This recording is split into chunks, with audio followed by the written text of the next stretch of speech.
Konnichiwa, halo sahabat JF semua. Selamat tahun baru 2023. Kotoshi mo yoroshiku onegaishimasu. Apa kabar? Semoga sahabat JF semua selalu sehat dan selalu menaati protokol yang ada. Dan selamat datang kembali di Japan School Podcast JF Jakarta, seri diskusi interaktif dan santai yang membahas berbagai macam isu dan fenomena terkini tentang Jepang. Nah sahabat JF, saya yakin pasti banyak sahabat JF yang memiliki karakter favorit di budaya pop Jepang, ya baik itu anime, manga, TV drama, idol dan juga lain-lain. Nah, pertanyaannya sekarang adalah seberapa sukakah sahabat JF dengan karakter favorit kalian tersebut? Apakah sekedar mengagumi saja atau justru kadang-kadang sampai membayangkan bahwa karakter tersebut adalah pasangan kita? Nah, atau malah jangan-jangan ada sahabat JF yang sudah menganggap karakter tersebut sebagai waifu atau husbandonya. Nah, itulah yang akan kita bahas di Japan School Podcast kali ini. Jadi kita akan membahas tentang fenomena waifu dan husbando dalam fandom Jepang di Indonesia bersama Mas Daniel Hermawan. Halo Mas. Halo Mas Andi. Sekali lagi mungkin untuk sahabat JF semua, akemashite omedetou gozaimasu. Semoga tahun ini menjadi tahun yang baik untuk kita semua. Iya, oke. Mas Daniel, aku perkenalkan Mas Daniel dulu ya ke sahabat JF dulu ya. Nah, sahabat JF, jadi Mas Daniel ini adalah dosen di jurusan Sastra Jepang Binus University, menempuh pendidikan S1 di Sastra Jepang Universitas Kristen Maranatha dan kemudian melanjutkan pendidikan S2 di Kajian Wilayah Jepang Universitas Indonesia. Dan fokus penelitian Mas Daniel ada pada budaya populer Jepang, terutama pada media visual seperti anime atau tokusatsu. Nah, Mas Daniel, ini langsung nih pertanyaan pertama nih ya. Siap. Mas Daniel punya waifu? Punya wife beneran. Oh, punya waifu beneran. Oke, save ya jawabannya ya. Jawabannya save ya Mas ya. Kaget kan Mas Daniel. Oke, sorry. Ini kan kita membahas tentang fenomena waifu dan husbando nih Mas. Kenapa kita membahas tentang ini Mas? Maksudnya apa urgensinya dan apakah Mas Daniel ada keresahan tentang fenomena ini kah atau bagaimana sehingga fenomena ini kemudian menjadi menarik untuk kita bahas di episode kali ini? Oke. Jadi mungkin sebenarnya saya agak tertariknya mungkin karena ada mulai beberapa istilah seperti istri online itu mulai keluar gitu dalam artian ini apalagi nih gitu. Apalagi mulai muncul bukan cuman di antara orang-orang yang suka dengan fandom Jepang, ini udah mulai muncul di podcast populer istilah seperti ini gitu ya. Dan ini kan kalau misalnya kita tarik ke belakang sebenarnya mulainya sendiri dari istilah waifu atau husbando dalam fandom Jepang itu sendiri. Nah, supaya jangan salah gitu, nanti jangan sampai ada yang mikir oh istri online itu tiba-tiba ada orang yang punya selingkuhan atau apa. Beda hal. Beda hal ya. Iya, supaya nanti kita bisa ngerti juga, jangan sampai nanti orang yang tadi seperti Mas Adi sebut cuman suka sama karakter suatu tiba-tiba dibilangin oh punya waifu atau punya husbando gitu. Itu mungkin kita harus lihat dengan hati-hati sebenarnya ini fenomena apa sih, seperti apa orang-orang yang dibilang punya waifu atau husbando itu, nanti kita coba lihat di pembicaraan kita hari ini kali ya. Nah, sebenarnya ini supaya kita kita bahas dulu dari awal banget berarti ya. Sebenarnya apa sih waifu atau husbando itu? Sebenarnya kalau misalnya kita bilang waifu atau husbando itu kan diambil dari terminologi bahasa Inggris yang kemudian di Japanglish semacam itu ya. Jadi dari kata wife-nya bahasa Inggris yang kemudian dijadikan waifu, kemudian juga atau husbando yang dari kata husband. Sebenarnya kalau dalam bahasa Jepang itu sendiri dua kata itu jangan dipakai gitu kan. Kita ngenalin tidak dipakai dalam sehari-hari maksudnya ya. Itu kan kata-kata yang kalau misalnya kita nyebut suami.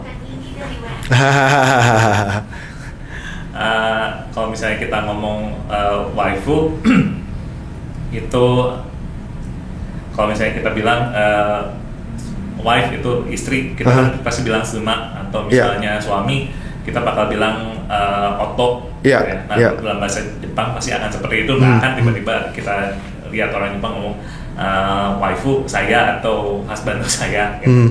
Jadi terminologinya sebenarnya dari sana. Nah, ini kemudian juga tidak diberikan kepada orang-orang nyata, tapi lebih pada sebenarnya asal mulanya itu dari orang-orang yang menyukai karakter-karakter anime tertentu yang sampai sebegitu sukanya sampai mereka menyebut bahwa karakter-karakter ini adalah istri mereka gitu, sehingga disematkan kata waifu terhadap karakter-karakter ini. Dan kemudian juga ini berkembang nggak cuman di karakter-karakter wanita, ini juga muncul di karakter-karakter cowok, akhirnya muncul tingkatnya namanya husbando. Asalnya sih sebenarnya dari situ, Mas Adi. Oke. Nah, tapi konsep waifu dan husbando ini sendiri munculnya mulai kapan, Mas? Kalau dibilang munculnya sendiri, saya curiganya sebenarnya dari, jadi ada orang di Jepang sana yang kemudian melangsungkan pernikahan sama karakter anime ini. Karena sebelumnya kalau misalnya kita bilang orang suka dengan karakter anime atau dengan idol sekalipun, itu kan sebenarnya udah dari zaman kapanpun ada. Ya. Tapi kemudian ada nih orang di Jepang yang tiba-tiba melaksanakan pernikahan dengan karakter 2D. Akhirnya ini mulailah, saya curiganya sih dari sana mulailah timbul, karena kalau misalnya di track back sih nggak ketahuan aslinya ya. Dan aslinya sebenarnya dari kapan, tapi saya curiganya dari situ. Ketika ada orang yang menyebut bahwa karakter 2D ini adalah istri saya, gitu, kemudian ya orang pun mulai latah ikut-ikutan. Ya udah, ketika ada satu karakter yang saya sukai, maka saya sebut dia sebagai waifu-nya saya atau husbando-nya saya itu. Tapi kemudian apakah waifu dan husbando ini hanya terbatas pada karakter 2 dimensi atau 3 dimensi saja, atau maksudnya karakter fiksi saja, atau apakah itu bisa ke karakternya, maksudnya orang asli gitu? Apakah itu juga bisa atau bagaimana? Sepengetahuan saya, memang pada awalnya itu mulai dari karakter-karakter 2 dimensi, Nijigen. Istilahnya Nijigen atau 2 dimensi gitu. Tapi mungkin kemudian karena ini berkembang, akhirnya juga ada karakter tertentu, misalnya di salah satu wawancara yang dilakukan oleh mahasiswa saya, si Randy waktu itu, dia nyebutin bahwa salah satu respondennya dia itu suka dengan satu karakter di tokusatsu. Orang kan kalau itu orang gitu, artis yang memerankan tapi dia sukanya pada si karakternya ini, bukan pada persona artisnya. Oh, jadi dia yang dia anggap sebagai husband berarti ya? Waifunya. Oh, waifu. Yang dianggap sebagai waifunya adalah si karakternya ini. Betul. Bukan si artisnya yang memainkan karakter ini, begitu ya? Oke, jadi personanya si artis di dalam sebuah. Oke. Jadi sepertinya sih terbatas pada situ. Cuman akhir-akhir ini memang saya masih belum bisa membedakan ini akhirnya kemana. Akhirnya kan ada beberapa selebgram juga yang mulai disebut ya dengan waifu atau istri online-nya mereka. Oke. Nah, kemudian ini yang jadi pemikiran saya adalah sampai batas mana sih kita bisa membedakan antara ini karakter yang saya sukai, karakter favorit saya, sampai ini waifu dan husbando saya. Bedanya apa sih? Apakah ketika kita menyukai sesuatu otomatis itu menjadi waifu atau husbando atau tidak? Kalau misalnya dibilang, sebenarnya kalau hanya menyukai, saya bilang nggak sampai segitunya ya. Cuman pada akhirnya memang orang-orang latah dirinya, menyukai sekalipun kadang-kadang suka dikatain punya waifu atau husbando gitu. Cuman pada akhirnya kalau misalnya kita bilang karena kelakuan orang-orang yang seperti ini tuh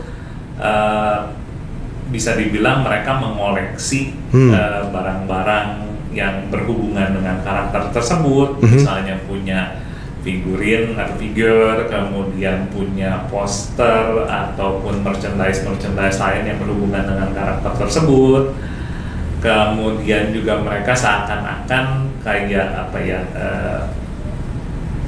suka berkomunikasi gitu, dalam artian berkomunikasinya ketika pagi mereka bangun, mereka akan menyapa karakter tersebut. Misalnya selamat pagi, atau misalnya ketika mereka pulang ke rumahnya dibilang saya pulang gitu.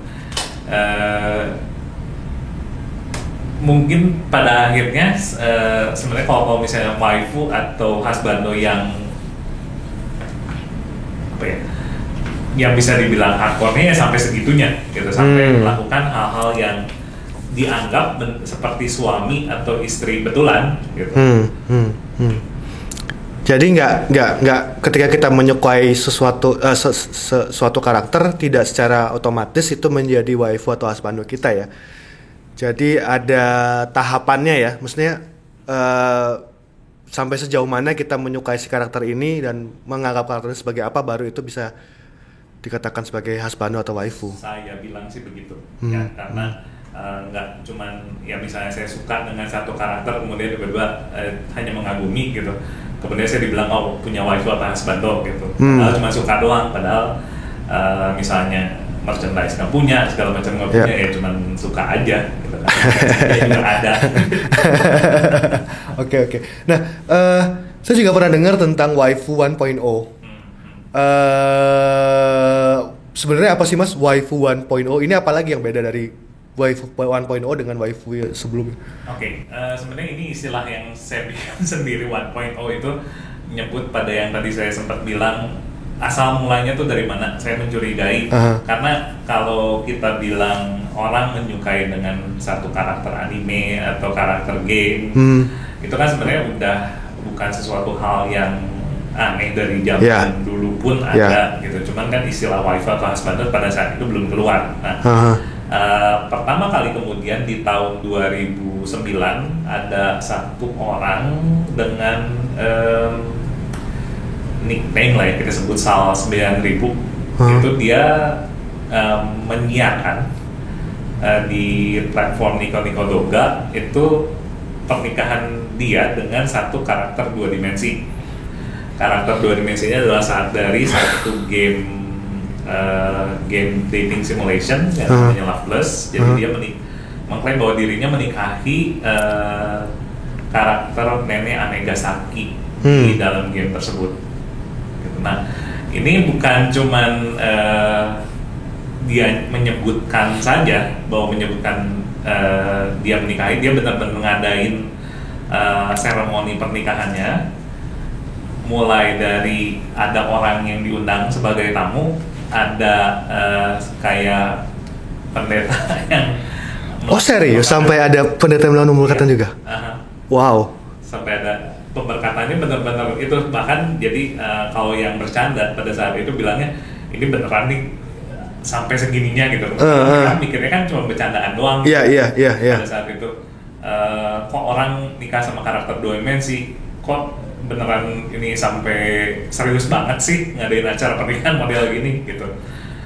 Dan ya pada akhirnya itu yang jadi, kalau misalnya saya bilang itu kejadian pertama gitu. Kejadian pertama bahwa ada karakter 2 dimensi yang dijadikan istri. Tapi sebentar Mas, itu pendetanya pendeta beneran? Maksudnya bukan apa namanya, beneran di dalam satu arti. Di Jepang sendiri kan sebenarnya kita kalau misalnya nikah itu tidak beda dengan kita yang iya sih. Iya. Ini kan betul. Ada orang-orang dalam tanda kutip bayaran yang berperan sebagai pendeta yang memberkati dan lain sebagainya. Saya untuk yang SAL 9.000 ini saya nggak sampai kemudian mengetahui di belakangnya sampai kayak gimana. Gitu ya. Nanti mungkin yang kedua itu yang lebih agak lebih heboh. Oke. Yang gimana nih yang kedua nih Mas? Nah yang kedua ini jadi ada satu orang, saya persisnya tahunya kapan agak lupa, tapi dia namanya Akihiro Kondo. Dia menikahi, kalau misalnya mungkin dating sim tadi agak lebih niche ya fansnya pada yang suka dating sim tersebut. Cuman kalau ini Hatsune Miku mungkin agak lebih dikenal gitu ya. Di Indonesia pun kan pernah ada konsernya gitu ya. Nah, jadi si orang ini tuh mengadakan sama seperti tadi, mengadakan pernikahan dengan Hatsune Miku, sama ada upacaranya dan lain sebagainya, ada orang yang diundang, ada pendeta, dan ini bahkan sampai dibilang ada registrasi pernikahannya. Registrasi pernikahannya, tapi bukan secara hukum. Jadi dibilang bahwa ada satu, jadi dia sesudah berapa tahun kalau nggak salah dia mengadakan wawancara sama salah satu platform channel YouTube. Jadi dia ngadain wawancara, di situ dia bilang memang ada satu perusahaan, atau perusahaan ini mulai dari kapan gitu ya. Katanya memang menerima kayak semacam registrasi pernikahan dengan karakter-karakter 2 dimensi atau 3 dimensi gitu. Karakter-karakter fiksi. Jadi memang ada yang mengurusi, nanti akan dikirimkan semacam sertifikat pernikahannya. Jadi seolah-olah itu menjadi legal gitu ya, tapi iya, seakan-akan jadi legal, betul. Itu private company. Private company. Tapi kalau secara ini sebenarnya tadi aku mau tanya ini juga, secara hukum mereka tidak tercatat di negara berarti kan pernikahannya ini? Tidak bisa kan atau? Nggak bisa. Iya. Tidak diakui sebenarnya kalau negara. Cuman memang ya kemudian ada beberapa perusahaan yang seakan-akan. Iya. Atau mungkin belum kali ya Mas ya. Siapa tahu ke depannya nanti sudah bisa. Saya nggak bisa ngomong. Tapi ini yang menarik adalah gini Mas. Oke lah kalau misalnya tadi kalau dari sisi negara mungkin memang tidak bisa melegalkan pernikahan ini gitu kan.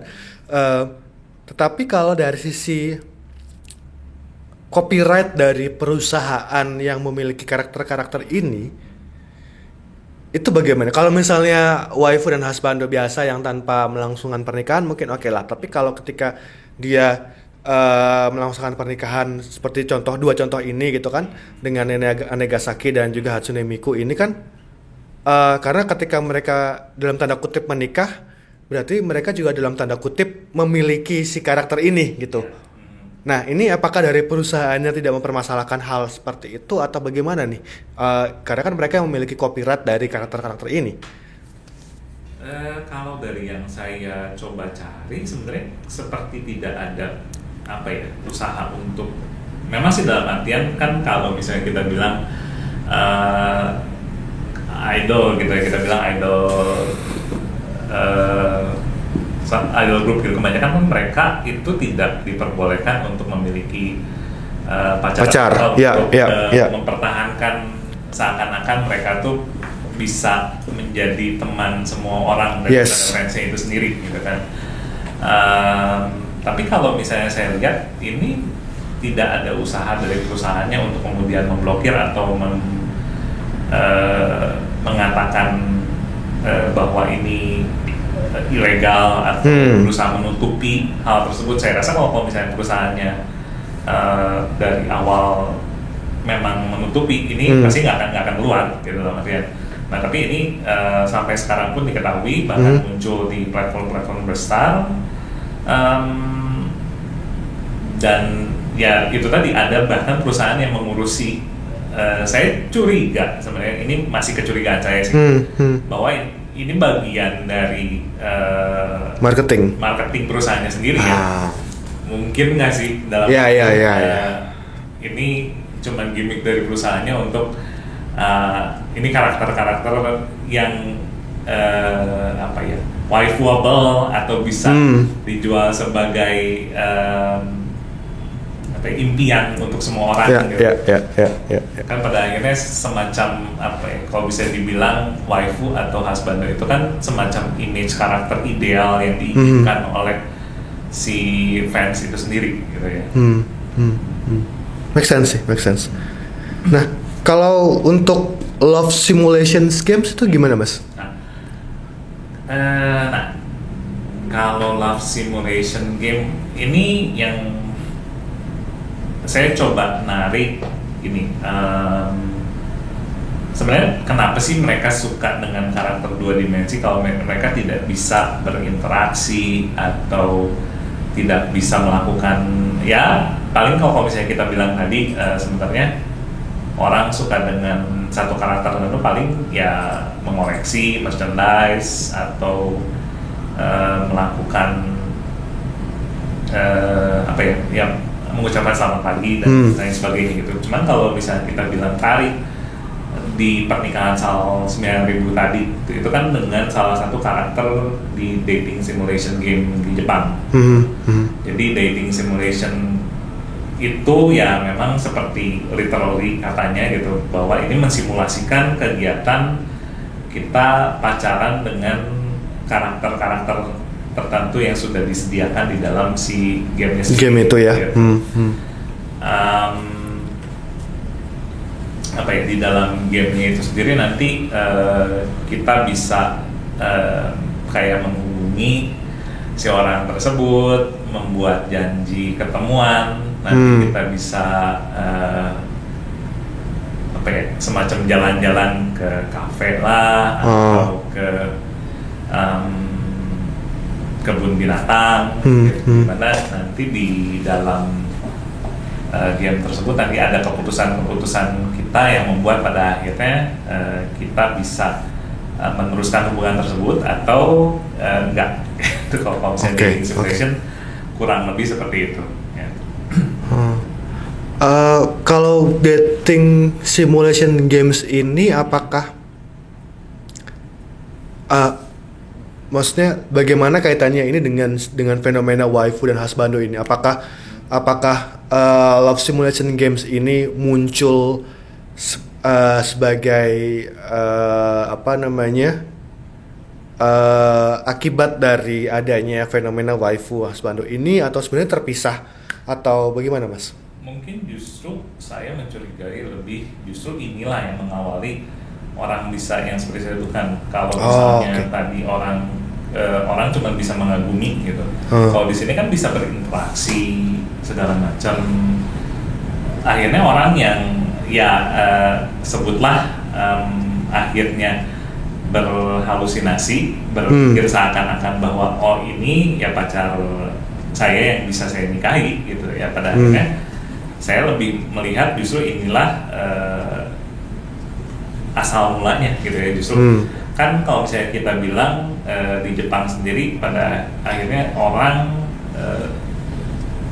isu loneliness atau orang-orang sangat kesepian di Jepang itu kan sebenarnya cukup besar ya, dengan kesibukan mereka di pekerjaan, sehingga dibilang dari survei yang diadakan itu sekitar 70% sampai 60% orang yang belum menikah di usia 18 sampai 35 tahun itu yang dari 70% pria dan 60% wanita itu sama sekali tidak memiliki hubungan romantis dengan pasangan lawan jenis. Ketika tidak ada pasangan itu, pada akhirnya ini gap inilah yang kemudian coba diisi dengan si game-game simulasi ini, seakan-akan kan jadi menghadirkan pengalaman pacaran dengan lawan jenis. Ini bahkan dibikin versi cowoknya ada, versi cewek dan cowok pun ada. Jadi both gender itu ada. Kalau misalnya di untuk yang dimainkan oleh wanita kan kebanyakan disebut sebagai automated games ya. Gitu. Sementara kalau yang di cowok ini lebih disebut dating simulation sih. Oh, jadi untuk penyebutannya sendiri juga berbeda ya, Mas ya? Untuk ini ya. Beda ya? Kalau Otome kan memang khusus untuk yang wanita gitu. Oke, oke. Saya nggak nemuin istilah yang pasti, tapi secara garis besar itu disebut sebagai dating simulation game ya. Terus kalau untuk gamenya sendiri ini banyak banget mas? Saya bilang sih cukup banyak ya. Memang kalau dibilang masuk game Triple A yang benar-benar mainstream game mungkin enggak gitu ya. Ini karena ini lebih banyak didominasi oleh game-game Jepang. Atau misalnya di kalangan itu lebih dikenal sebagai visual novel mungkin. Oke. Jadi akhirnya ya di mana kita bisa berinteraksi dengan karakter tersebut. Yang tadi saya bilang kita ngobrol, ngajak ketemuan, makan di kafe, dan nanti semakin sering kita bertemu dengan atau berinteraksi dengan karakter tertentu, itu akan menentukan ending kita dengan karakter tertentu itu seperti apa. Jadi emang benar-benar kayak simulasi, kayak kita pacaran sama orang beneran gitu ya. Betul. Gimana cara kita pendekatannya, apa segala macam. Jadi kalau misalnya ketika kita salah ngomong atau salah itu berarti pilihan gitu ya? Ya, bentuknya pilihan. Nanti ada pilihan-pilihan tertentu yang bisa membuat bahkan kita sampai ya udah putus hubungan nggak bisa pilih karakter itu lagi gitu. Oh gitu. Ini banget di dalam timeline yang save game tersebut lagi. Kecuali kalau misalnya mulai dari awal lagi gitu ya. Gitu. Nah kalau Love Plus ini yang paling terkenal ya mas atau gimana? Ini mungkin saya nggak bisa bilang ini yang paling terkenal, tapi ini yang kemudian yang tadi dibawa sampai ada salah satu karakter. Oh, yang Sal 900.000 itu ya? Ini tapi memang cukup apa ya? Saya kan sebenarnya tidak terlalu memainkan game ini pada awalnya. Saya tidak terlalu tahu dengan dating simulation game, tapi ini cukup di hype pada saat itu. Ketika saya punya Nintendo DS, cukup di hype.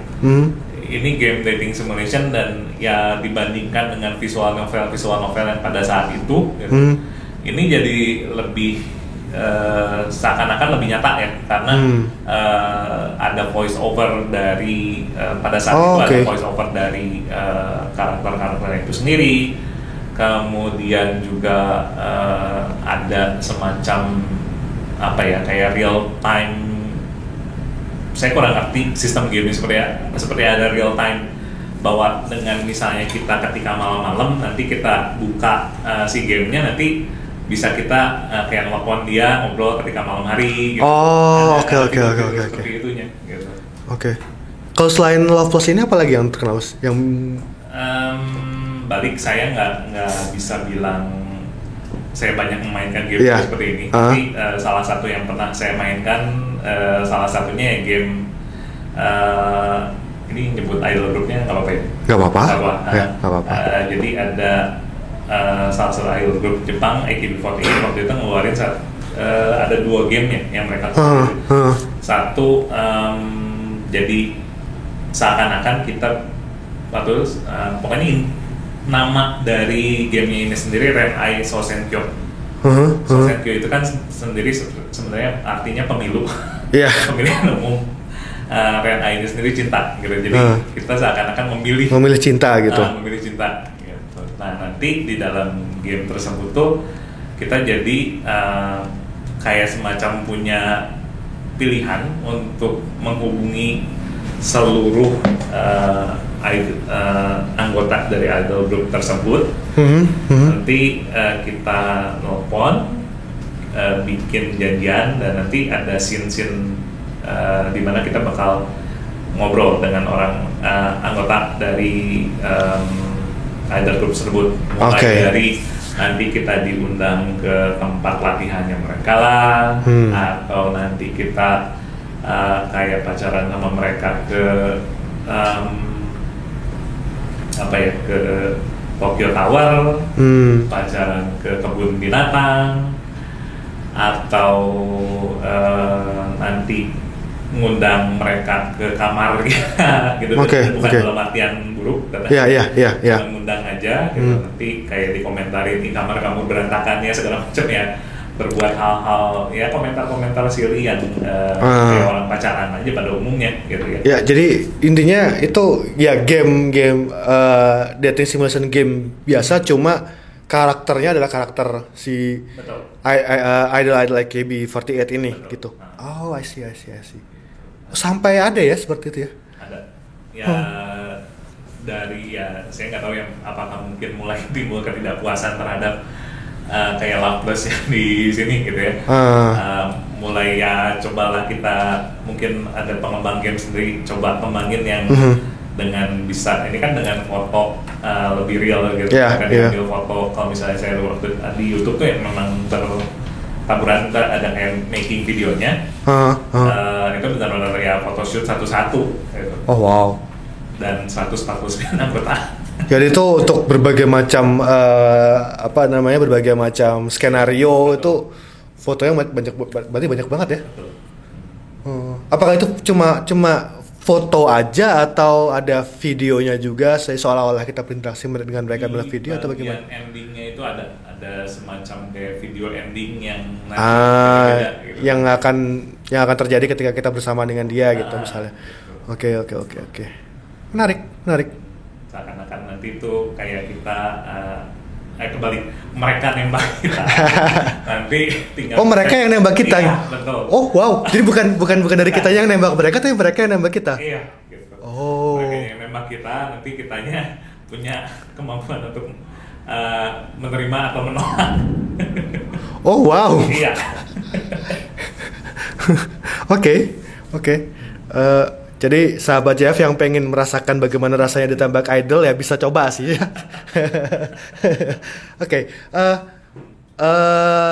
Nah kalau sekarang kita membicarakan tentang fenomena waifu dan husbando ini di Indonesia ini gimana Mas?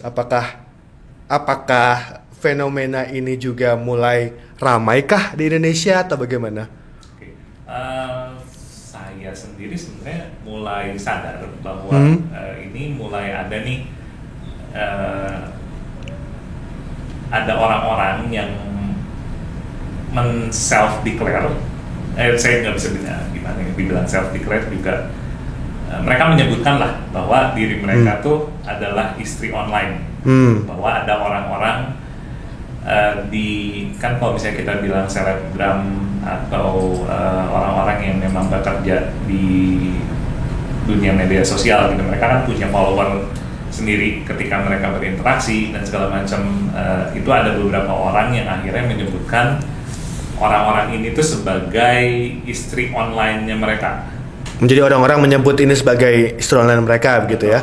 Gitu. Jadi dan ini bukan cuma tampil di podcastnya mereka sendiri atau kayak live streamingnya mereka sendiri, bukan, tapi ini bahkan disebutkan sampai ke podcast populer seperti Deddy Corbuzier ataupun Denny Sumargo gitu, ada sempat mengundang si karakter orang-orang inilah ke podcastnya mereka dan dijahilin dan memang disebutin sebagai istri online gitu.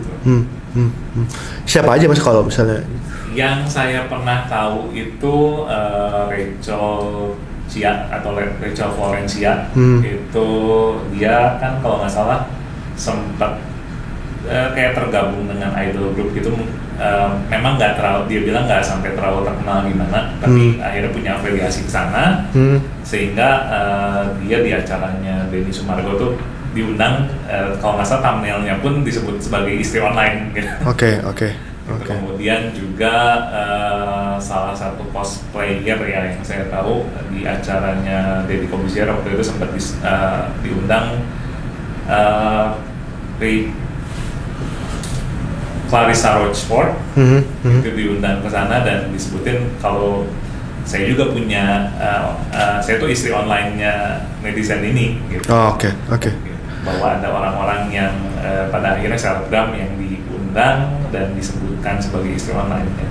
Tapi apakah konsep waifu dan istri online ini sama atau? Jadi agak sebenarnya bergeser ya kalau misalnya bilang, kalau misalnya yang dari tadi kita jelasin konsep waifu ataupun husbando kan berawal dari kesukaan terhadap karakter dua dimensi yang memang fiksional ya.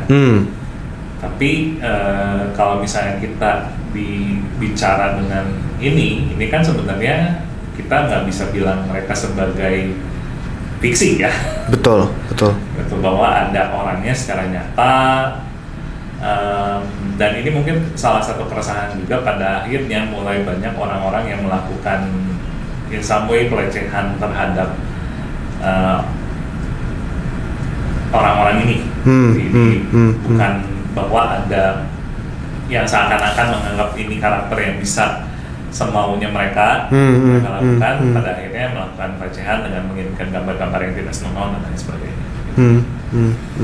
Kalau dengan husbandonya sendiri gimana Mas? Apakah ada kalau yang untuk waifunya atau gelar waifu atau gelar istri online ini kan contohnya kan sudah disematkan ke si Rasa Florencia atau Larissa Rochefort gitu kan. Kalau untuk husbandonya sendiri apakah ada? Kalau husbando sebenarnya saya nggak menemukan ada orang yang mengklaim bahwa saya adalah suami online gitu. Oke. Seperti itu sih saya nggak. Belum mungkin ya? Saya belum menemukan.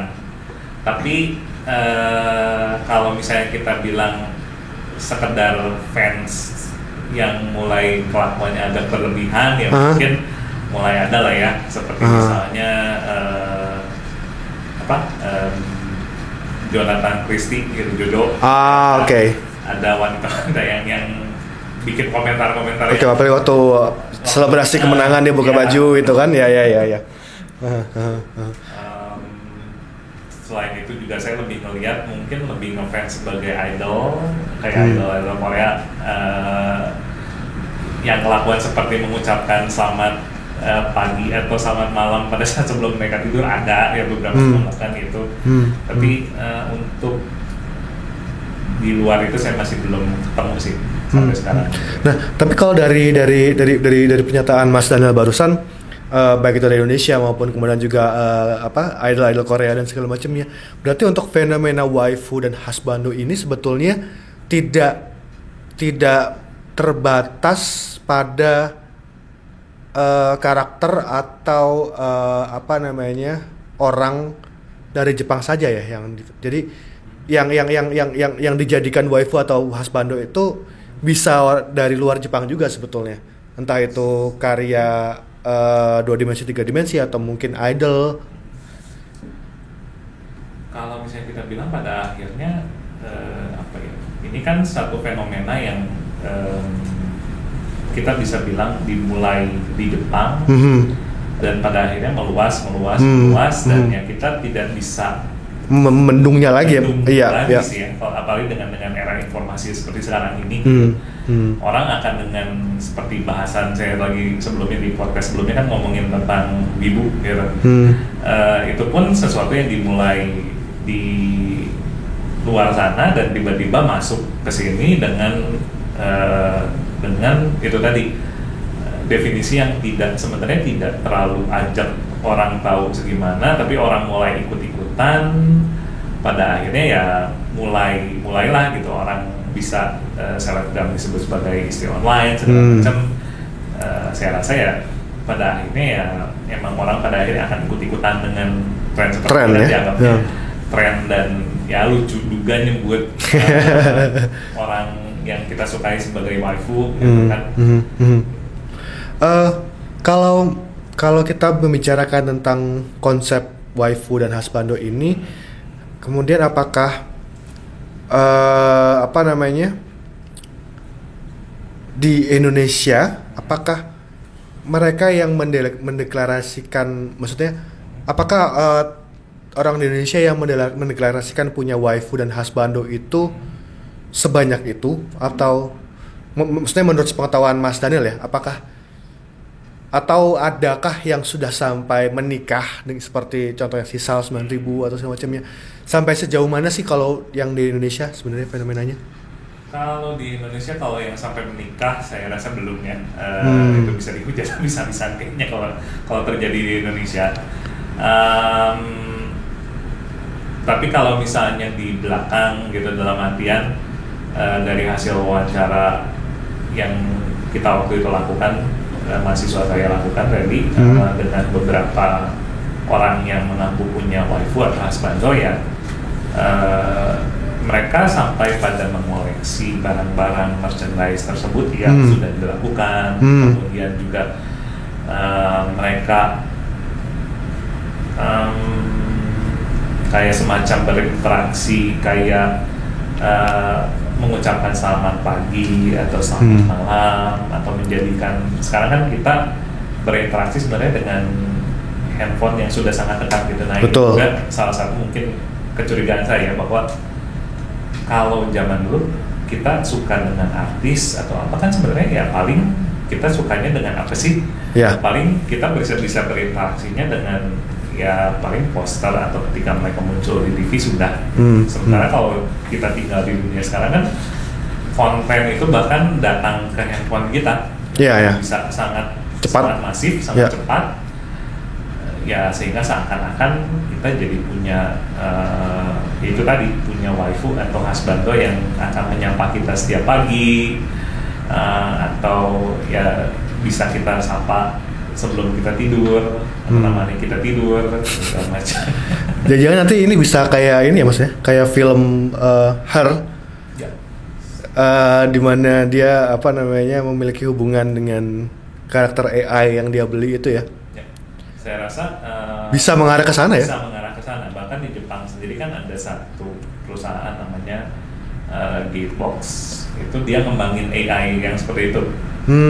Bahkan Hatsune Miku kan sebenarnya kalau kita bilang Hatsune Miku itu tadinya kan cuma untuk menyanyikan lagu, di program untuk menyanyikan lagu dan lain sebagainya, karena saya rasa yang si Gatebox mungkin kepompongnya sama gitu. Sistem AI di mana nanti dia ditaruh di rumah kita di sebuah layar, nanti kita bisa berinteraksi di layar itu ya. Gitu. Ya seakan-akan yang menemani kita. Bahkan katanya sistemnya itu nanti ketika kita di luar rumah, dia bisa deteksi kita di luar rumah dan mengirimkan pesan. Udah makan atau belum? Atau misalnya cepat pulang ya, kayak gitu. Seakan-akan jadi kita punya partner virtual itu tadi. Itu udah jalan atau itu masih dalam tahap planning atau gimana? Udah jalan ya. Kalau yang misalnya yang di salah satu portal berita disebut udah dijual. Bahkan mereka ngeluarin harga $2,700 ya kalau nggak salah untuk sistem itu. 2.700 lumayan ya. Wow. Oke. Gimana Mas? Kaget juga sebenarnya karena sudah sampai sejauh itu. Ya, harap mungkin ketika pertama kali keluar kita pikir kayaknya belum deh, cuman ya pada akhirnya ya sepertinya kita makin dengan AI dan lain sebagainya mulai banyak ya fenomena seperti ini, apalagi dibilang tadi mulai banyak orang yang kesepian atau tidak mampu untuk membangun hubungan dengan lawan jenis, membangun hubungan romantis, pada akhirnya ya lebih memilih untuk berhubungan dengan karakter virtual itu tadi. Di satu sisi kita bisa bilang ya ini adalah orang-orang yang